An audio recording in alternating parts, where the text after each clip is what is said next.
El vacío de crecer sin amor. Desde que tenía 7 años descubrí que era adoptado. No fue un accidente ni un secreto revelado entre gritos, fue una conversación suave que mis padres eligieron tener conmigo porque creyeron que merecía conocer mi verdad. Recuerdo que mi madre me sostuvo las manos y mi padre intentó explicarlo con dulzura, como si ese hecho no cambiara nada. Y en realidad, no lo hizo. Yo decidí desde ese día que daría lo mejor de mí, porque ellos me habían escogido, porque habían decidido amarme. Crecí sintiendo ese amor limpio, constante, sin condiciones. Mis padres parecían orgullosos de mí en cada dibujo, cada nota del colegio, cada pequeño logro. Me abrazaban con fuerza y decían que yo era un regalo inesperado. Yo les creí, porque en ese momento lo eran para mí también. Pero todo empezó a cambiar el día que nació Matías. Yo tenía 10 años y no entendía realmente lo que significaba tener un hijo biológico, pero algo se sintió distinto en la casa. La forma en la que miraban al bebé, la forma en la que hablaban de él, incluso la forma en que me sonreían. No era desprecio, era como si ahora lo importante girara en torno a él. Aún así, hice lo que pensé que era correcto. Lo cuidé, lo cargué, lo defendí cuando aprendió a caminar y se caía, lo celebré como el hermano mayor que siempre quise ser. Pero mientras yo me esforzaba por ser parte de su mundo, él crecía siendo parte de un mundo que no me incluía. Desde pequeño se notaba que Matías tenía un temperamento difícil. Primero fueron berrinches, luego gritos, después puertas azotadas. Y mis padres, lejos de corregirlo, se reían. Es que es temperamental, decía mamá. Es fuerte, completaba papá. Para ellos, todo lo que Matías hiciera era una señal de carácter. Mientras yo me desvivía por ser buen hijo, buen estudiante, responsable y presente, él crecía creyendo que todo le pertenecía. Yo llegaba temprano a casa para ayudar, él llegaba tarde diciendo que no tenía por qué dar explicaciones. Yo guardaba cada peso que me daban, él lo gastaba todo en tonterías. Aún así, mis padres lo elevaban. Viajes, regalos, permisos, celebraciones. Y yo solo sonreía para no romperme. Con el tiempo, Matías empezó a beber. Yo lo veía llegar tambaleándose, riéndose fuerte a las 2 de la mañana, golpeando las paredes como si la casa fuera su propiedad absoluta. Mis padres lo esperaban despiertos, pero no para reprocharle, sino para asegurarse de que no se hiciera daño. Yo observaba desde las escaleras cómo lo abrazaban mientras él prometía que iba a cambiar, aunque yo sabía que no lo haría. Luego vinieron las novias. Yo perdí la cuenta de cuántas veces lo vi traicionarlas, mentirles, manipularlas con la misma facilidad con la que respiraba. A veces me daban ganas de decirles la verdad a ellas, de advertirlas, pero algo dentro de mí, quizá la costumbre al silencio, me detenía. Mi vida giraba alrededor de asumir responsabilidades que él ignoraba. Cuando mis padres empezaron a ir mal económicamente, yo fui el que trabajó, el que buscó soluciones, el que llenó los espacios vacíos que Matías dejaba con su irresponsabilidad. Creí que mis padres notarían mi esfuerzo, pero ellos solo se preocupaban por encubrirlo a él. La quiebra llegó como un trueno. Papá perdió su negocio, mamá tuvo que vender cosas que amaba, y la casa se volvió un lugar silencioso y tenso. Yo me encargué de los pagos, de la comida, de los recibos, de llevarlos a citas, de todo. Y cada día esperaba que Matías reaccionara, que por fin entendiera. Pero él seguía igual, incluso peor. Hasta que un día, revisando mi correo, encontré una carta de cobro. Al principio pensé que era un error, yo pagaba todo al día, era cuidadoso. Pero esa carta tenía mi nombre completo, mi número de identificación y una deuda que yo jamás había adquirido. Me temblaron las manos. Fui al banco a averiguar y ahí empezó a desmoronarse mi mundo. Había no una, sino varias solicitudes de préstamos bajo mi nombre. Fechas firmadas, documentos falsificados, movimientos que yo jamás hice. Y el nombre que aparecía como contacto alterno era el de Matías. Sentí un frío extraño en el pecho. Corrí a casa con los documentos impresos. Necesitaba respuestas. Necesitaba que mis padres por fin vieran lo que yo veía hace años. Entré gritando su nombre, preguntando dónde estaba. Mis padres salieron alarmados y les entregué los papeles. Ellos los leyeron, pero su reacción no fue la que yo esperaba. No fue sorpresa. No fue indignación. Fue miedo y culpa. Mi madre empezó a llorar, mi padre evitó mirarme. No entendía nada. Hasta que sus silencios me dijeron lo que sus bocas no querían decir. Ellos lo sabían. Sabían que Matías me robaba identidad, que usaba mis datos, que me estaba hundiendo con deudas que yo ni conocía. Sabían que se aprovechaba de mí. Pero no le pusieron un alto. No lo denunciaron. No me lo dijeron. Porque preferían protegerlo a él. Porque él era su hijo de verdad. Algo en mí se quebró y sé que nunca volverá a sanar del todo. Los miré y vi la misma venda en sus ojos de siempre, esa venda que yo había intentado arrancar toda la vida. Esa venda que llevaba mi nombre escrito, pero jamás mi valor. Y supe en ese instante que esta historia apenas empezaba a romperse. que yo también tenía derecho a soltar. Y que esta vez, por primera vez en mi vida, iba a elegir salvarme a mí. Me quedé ahí, parado frente a mis padres, sintiendo que el aire se volvía más pesado que cualquier deuda escrita en los papeles que sostenía. Ellos no sabían cómo acercarse, cómo justificarse, cómo explicarme por qué habían permitido algo tan cruel. Quise gritar, pero no pude. Quise llorar, pero tampoco pude. Todo dentro de mí estaba paralizado, como si una parte de mí hubiera muerto al descubrir la verdad.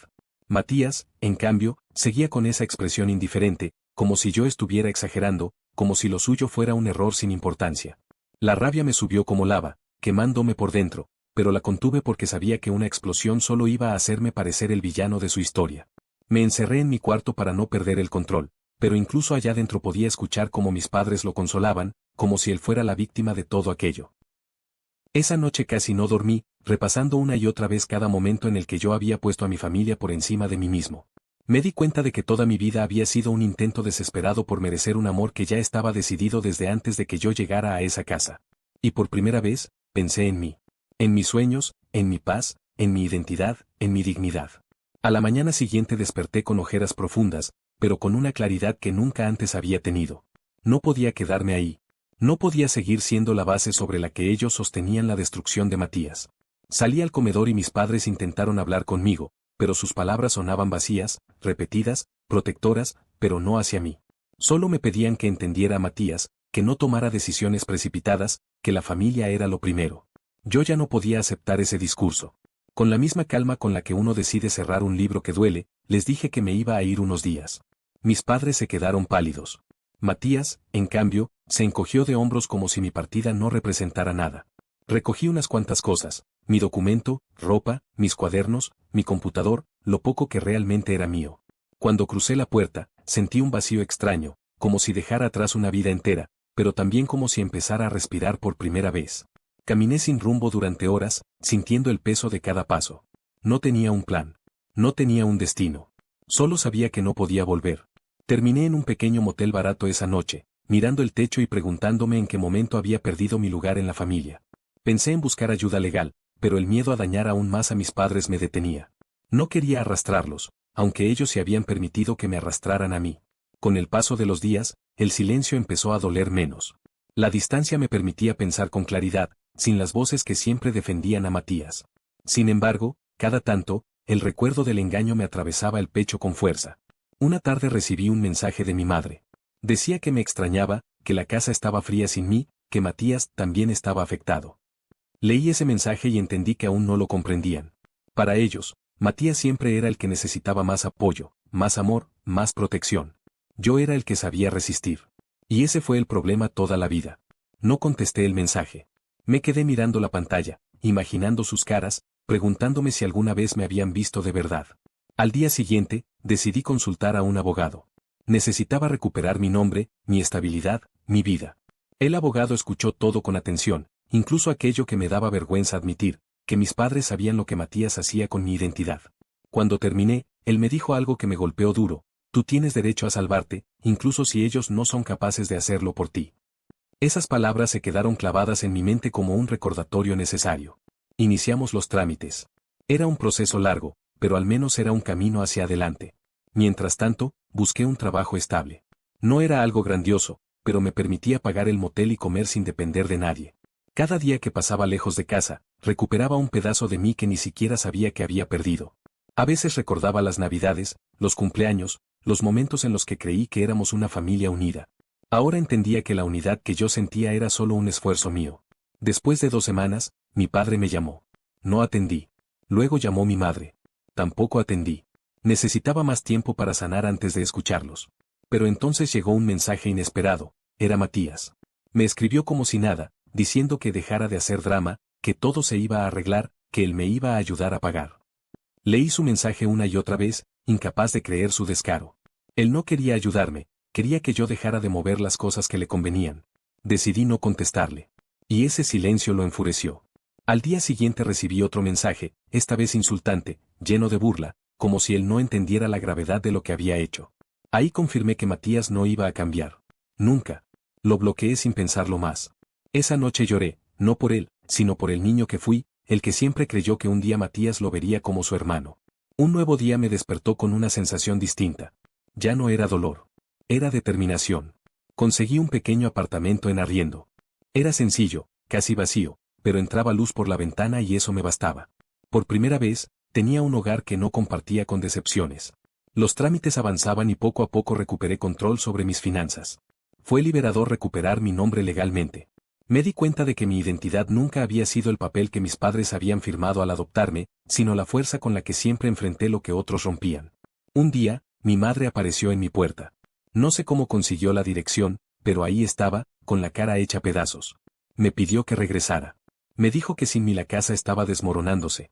Yo respiré profundo, sintiendo como las palabras buscaban abrir viejas heridas. Le respondí con calma que la casa estaba desmoronándose desde hacía años, pero que solo yo traté de sostenerla. Ella lloró, diciendo que no sabía cómo remediarlo.